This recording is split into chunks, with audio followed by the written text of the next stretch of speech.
când vine vorba de o anumită conduită politică și de respectarea legii de către cei care doresc votul românilor. A spus Iohannis, care la un moment dat l-am auzit la televizor, în loc de risipă, a spus risipa. Deci nu numai că nu citise textul niciodată, dar nici nu pronunțase acest cuvânt niciodată. Risipă. Bani aruncați, adică. Cheltuieli inutile. Da? L-am auzit astăzi la televizor spunând această risipă. Păi, ești nebun?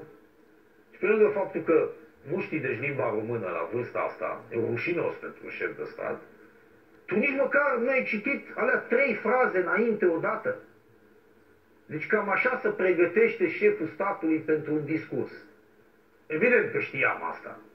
Evident că spunem asta în fiecare emisiune. Este nepregătit, să vede pe el. Bă, dar să te faci de râs în halul ăsta. Nu știu câtă lumea a auzit lucrul ăsta, dar este revoltător. Un șef al statului să pocească un cuvânt în asemenea mod, dar specific minorităților, e adevărat, și ungurii spun la fel, și sașii și alte naționalități conlocuitoare, probabil și sârbii și croații și otentoții. Probabil în loc de risipă, spun risipă. Bă, în orice caz, asta îți dă cu Tesla cam pe unde au ăștia ciorăpel. Participanții la meeting-ul, cum îl numesc ăștia, electoral. Da? Deci ăsta este șeful statului. El primește câte un bilețel, după care îl bagă înapoi. Mai mănâncă ceva, mai stă un pic la discuții și când vine evenimentul, scoate bilețelul, că el și așa citește rar. E greu să sară câte un rând.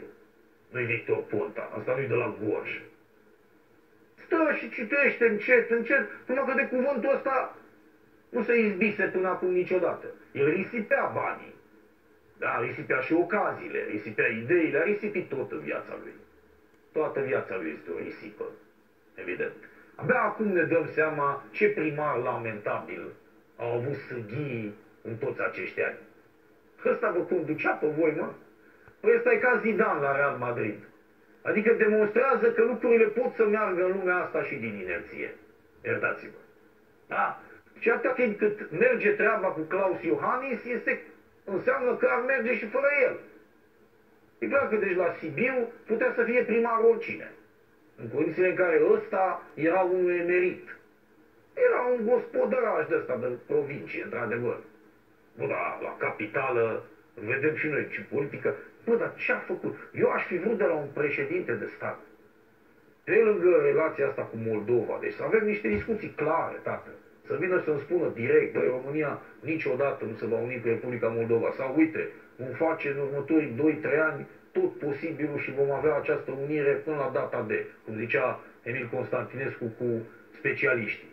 Da? Vreau să văd vizele pentru Statele Unite, vreau să văd vizele pentru Canada, da? Vreau să văd relații importante cu Franța, cu Marea Britanie, cu Germania, aduși oamenii la București, discuta cu ei, prezenta pe stradă, du-te și plimbă-te cu Madame Merkel în centru vechi. Da, du-te cu Cameron, adu pe François Hollande, deci bate-te cu ce, vreau o politică externă, un om de genul ăsta, bă, vrei să conteze undeva, nu un mameluc, nu un pămătuf. Deci asta mă interesa, bă, relația cu Putin, relația cu Moldova, relația cu Uniunea Europeană, relația cu Statele Unite.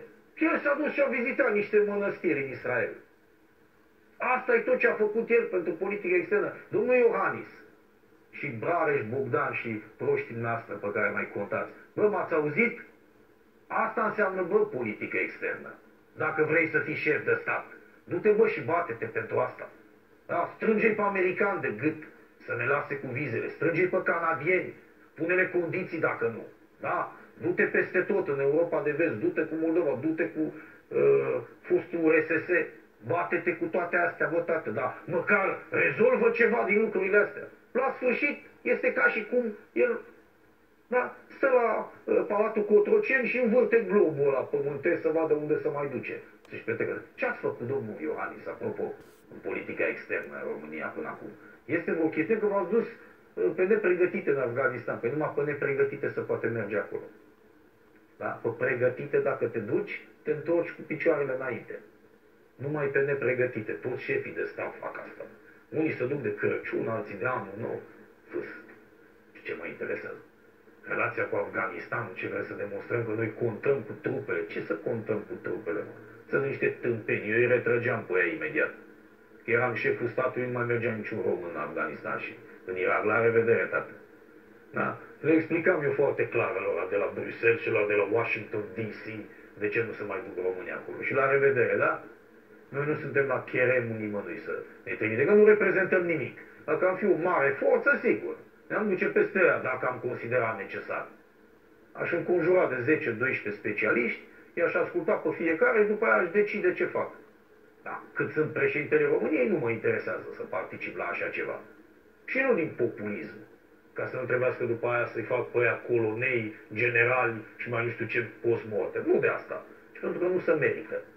Da, nu vedem absolut nimic. Absolut nimic din relația asta. Bate-te, mă, pentru ele, mor la graniță cu aia de gât undeva. Fă ceva, Dumnezeule. Nu poți să stai așa, să stai că mandatul. Nu se poate.